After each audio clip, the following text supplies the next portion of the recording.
کسی ایک چیز کو کسی خوبی یا خامی کی وجہ سے کسی دوسری چیز کی مانند قرار دینا تشبیہ کہلاتا ہے۔ یعنی پانی برف کی طرح ٹھنڈا ہے، بچہ چاند کی مانند حسین ہے، علی شیر کی طرح بہادر ہے۔ تشبیہ کے 4 ارکان ہیں: وجہ تشبیہ، حرف تشبیہ، مشبہ بھی، مشبہ۔ آئیے جدول کے پہلے جملے یعنی پانی برف کی طرح ٹھنڈا ہے کا جائزہ لیتے ہیں۔ ٹھنڈک وجہ تشبیہ، طرح حرف تشبیہ، مشبہ بھی برف، مشبہ پانی۔ اب دوسرے جملے کا جائزہ لیتے ہیں۔ بچہ چاند کی مانند حسین ہے۔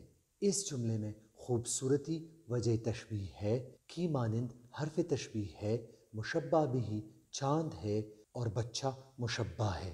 اب تیسرے جملے کی طرف آتے ہیں۔ علی شیر کی طرح بہادر ہے۔ اس جملے میں بہادری وجہ تشبیہ، طرح حرف تشبیہ، شیر مشبہ بھی اور علی مشبہ ہے۔